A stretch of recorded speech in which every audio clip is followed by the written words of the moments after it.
Palabra y vida. Con el padre Manuel Horta, desde Sevilla.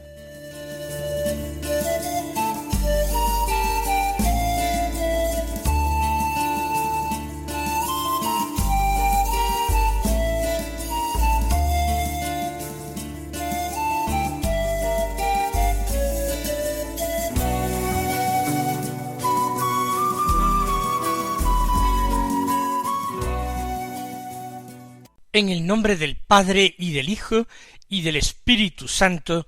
Amén. Alabados sean Jesús y María.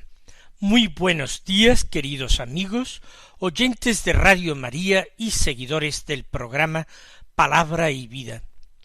Hoy es el lunes de la 28ª semana del tiempo ordinario. Un lunes que es 13 de octubre. La Iglesia no celebra en el calendario general, no celebra la memoria de ningún santo. Sin embargo, hoy se celebra la memoria de una beata, bien conocida en nuestro país hermano de Portugal, y que es alguien que merece la pena conocer. Se llamaba Alexandrina María da Costa. Y nació en 1904, el 30 de marzo.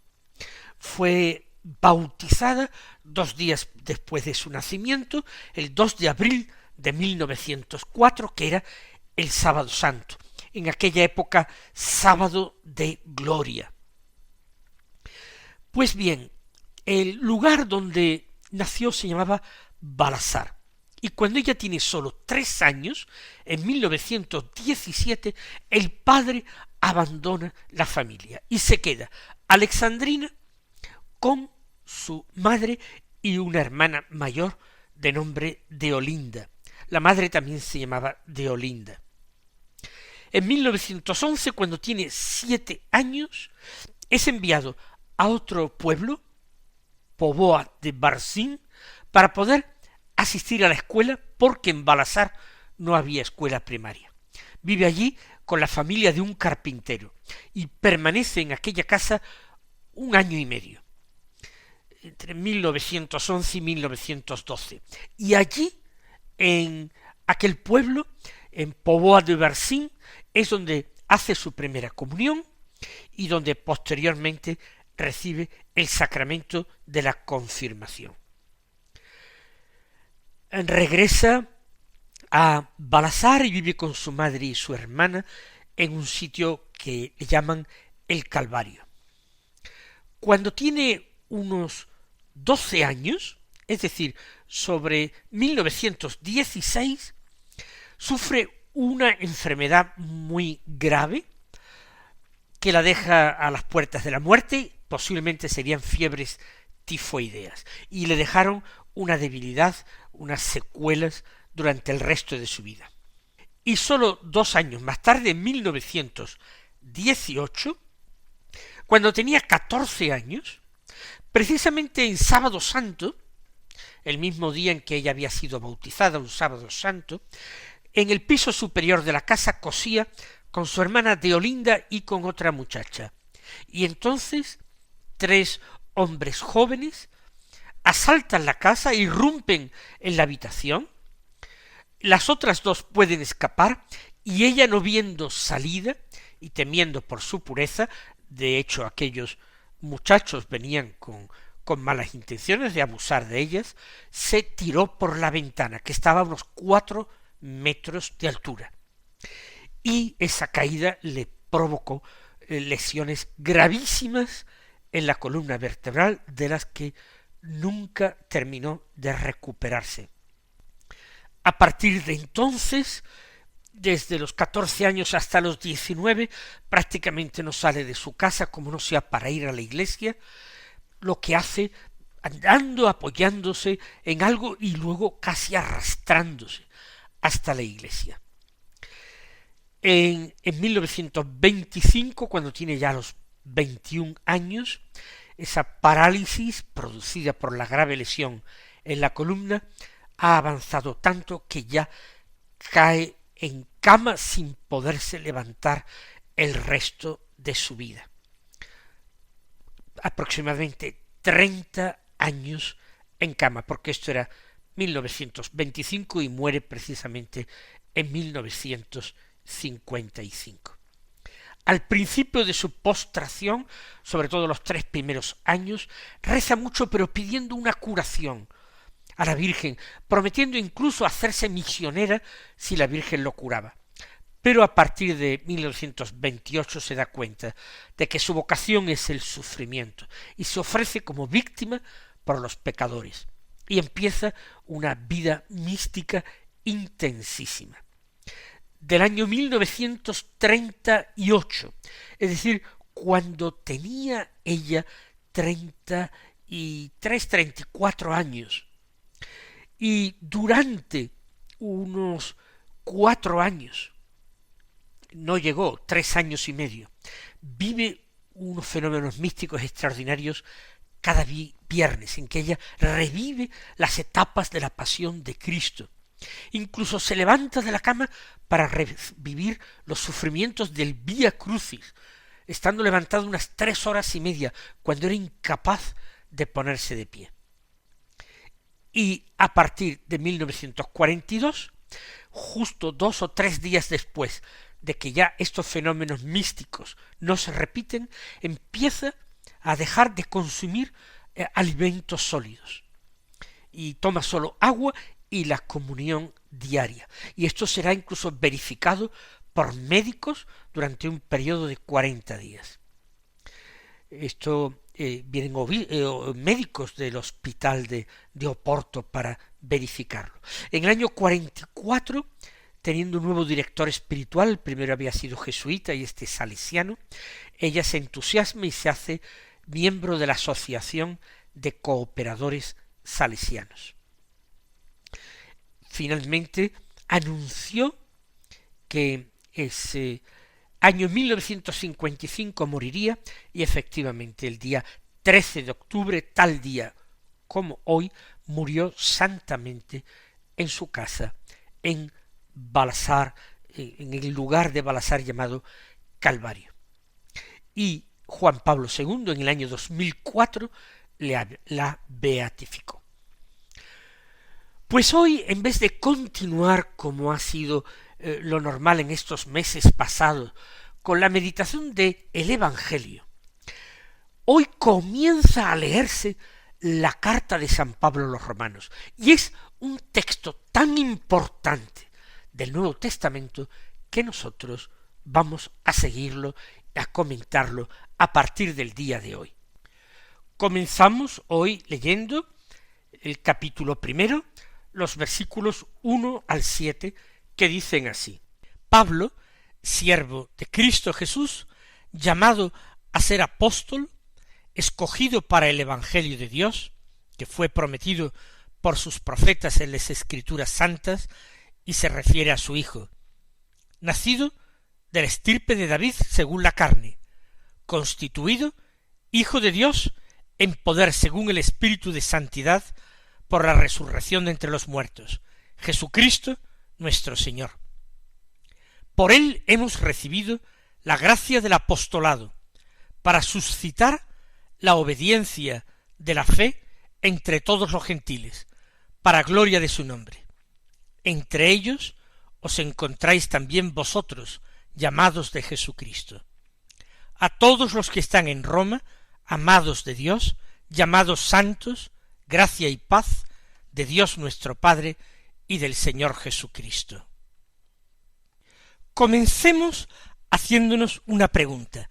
¿De qué época de la vida de Pablo es esta carta a los romanos? ¿Cuándo fue escrita?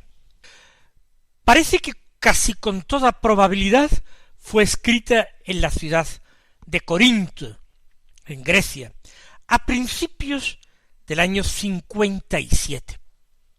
Fue dictada por Pablo a un secretario que nos deja su nombre en la misma carta, en el capítulo 16, un secretario que se llama Tercio, del que no sabemos nada. San Pablo está a punto de marchar a Jerusalén, de regresar a Jerusalén. ¿Para qué?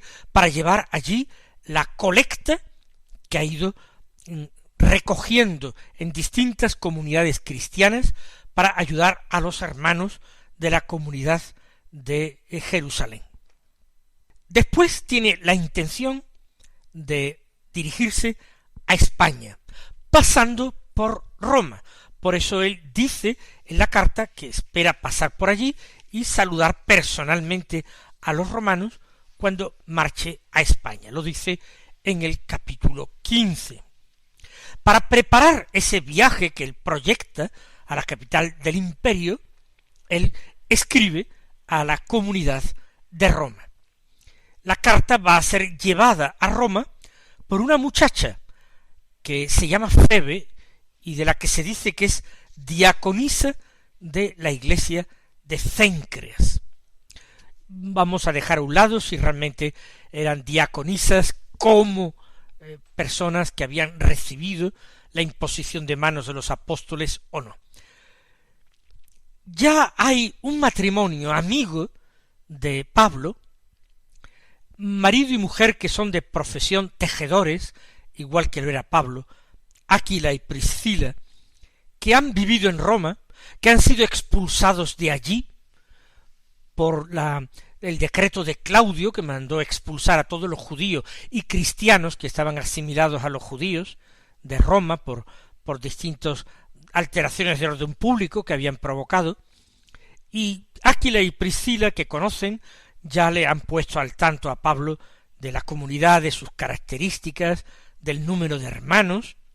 Hay algunos judíos que han sido convertidos al cristianismo, y también hay muchos que han sido convertidos del paganismo.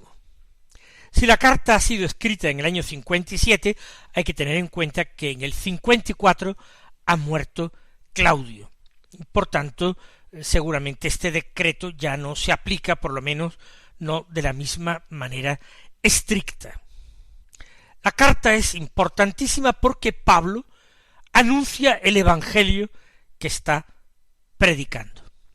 Saca el tema de la fe como contrapuesto a las obras de la ley. La justificación viene de la fe. Es el tema también de la carta a los Gálatas.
Vamos entonces a comentar Pablo, siervo de Cristo Jesús, llamado a ser apóstol. He dicho en muchas ocasiones ya en este programa de Palabra y Vida, comentando otras cartas paulinas, que Pablo suele comenzar presentándose y justificando el título de apóstol que él utiliza. Él sabe que en Roma está Pedro, que es el primero de los apóstoles, no el primero en ser llamado, mérito que quizás recae en Andrés y después en Juan, pero sí es el primero del grupo porque el Señor lo ha puesto al frente del colegio apostólico. ¿Cómo llamaría Pablo su ministerio? ¿Cómo se diría apóstol estando allí el príncipe de los apóstoles? Tiene que explicarlo, de modo que se presenta primero con toda humildad como siervo de Cristo Jesús, pero a continuación proclama su vocación, su llamamiento por parte de Cristo Jesús. Es llamado a ser apóstol. Así lo ha querido el Señor. Él da testimonio. Negarlo sería desconocer el amor de Dios. Por tanto, siervo de Cristo Jesús, llamado a ser apóstol, escogido para el Evangelio de Dios. Esto es muy importante. Todos los apóstoles del Señor, los 12, habían sido escogidos por Jesús por una doble finalidad, para estar con Él y para ser enviados a predicar. Pablo no puede estar con Jesús en los días de su vida mortal. Lo ha acogido en su vida en el camino de Damasco. Es el Señor resucitado quien en una luz cegadora se le ha hecho presente. Y lo ha llamado. La llamada a la predicación, al apostolado, al anuncio del Evangelio, esa es clara y Pablo siempre la proclamará. Por tanto, llamado a ser apóstol, escogido para el Evangelio de Dios. Y lo que ocurre es que ahora Pablo hace inmediatamente una digresión. En vez de continuar su presentación hasta el final, cuando él pronuncia, o mejor dicho, escribe esas palabras, escogido para el Evangelio de Dios, continúa esa pista, el Evangelio de Dios. Tenga en cuenta que la carta fue dictada a Tercio. Por tanto, Pablo se calienta, se emociona, se enfervoriza hablando. Es Tercio quien escribe, él quien dicta, quien proclama.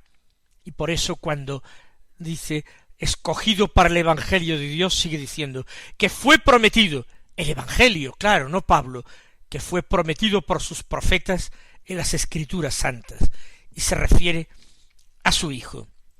Por tanto, el Evangelio tiene como centro, como protagonista, como tema, como objeto al Hijo de Dios. Y ese Evangelio fue ya anunciado por los profetas.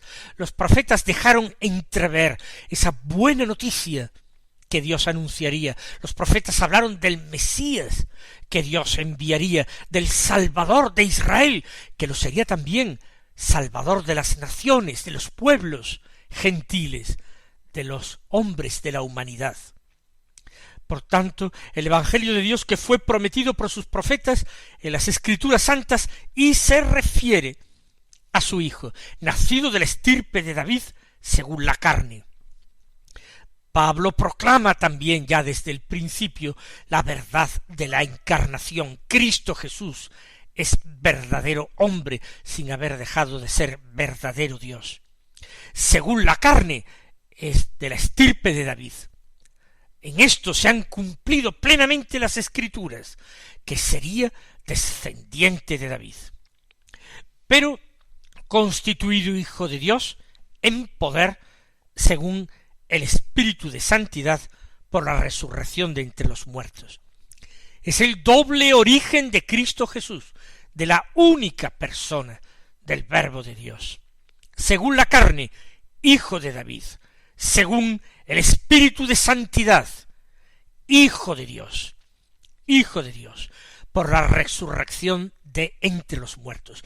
Por la resurrección de entre los muertos, el Verbo no es Hijo de Dios, es Cristo Jesús, el hombre Dios, es hecho Hijo de Dios. También en su carne, según el Espíritu de Santidad, por la resurrección de entre los muertos, Jesús, nacido de la estirpe de David según la carne, es también Hijo de Dios. Jesucristo nuestro Señor, dice Pablo. Por él hemos recibido la gracia del apostolado. Es Cristo Jesús el que ha llamado a Pablo, el mismo que llamó a Pedro, años antes, cuando vivía todavía entre los hombres. Pero ahora, el Hijo de Dios, el descendiente de David, sigue hablando, sigue dando gracia, sigue llamando a los hombres. Pablo en concreto ha recibido la gracia del apostolado de él, para suscitar la obediencia de la fe entre todos los gentiles para gloria de su nombre. Pablo, ya en esta época, después de sus primeros contactos con la gentilidad en Europa y en Asia Menor, empieza a hacerse consciente de su misión de apóstol de los gentiles. Él recibió la gracia del apostolado para suscitar la fe, la obediencia de la fe, la llama, entre los gentiles, no ya para el pueblo judío, que en parte lo rechazaba porque lo consideraba un traidor u hombre de poca credibilidad después de haber pasado del fariseísmo al cristianismo. Suscitar la obediencia de la fe entre los gentiles, para gloria de su nombre, para gloria del nombre de Cristo. Entre ellos os encontráis también vosotros, llamados de Jesucristo.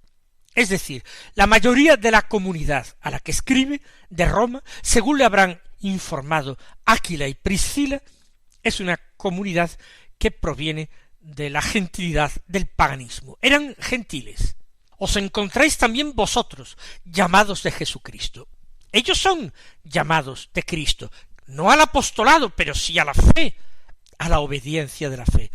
Y aquí está Pablo, para suscitar en ellos la fe.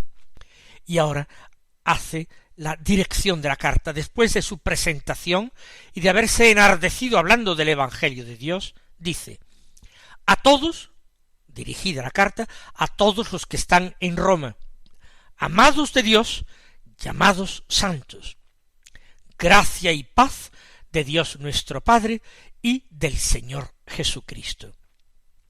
A todos los que están en Roma y creen en el Señor. Por eso son amados de Dios, porque creen en Cristo, el Hijo de Dios.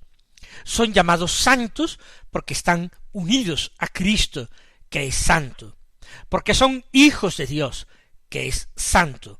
Porque aspiran a ser, cada uno de ellos, como su Padre del cielo, que es santo.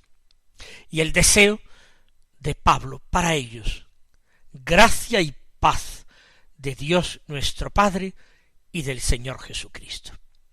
Pues también, mis queridos hermanos, yo os la deseo, la gracia y la paz de Dios Padre y del Señor Jesucristo. Que Él os colme de bendiciones y hasta mañana si Dios quiere.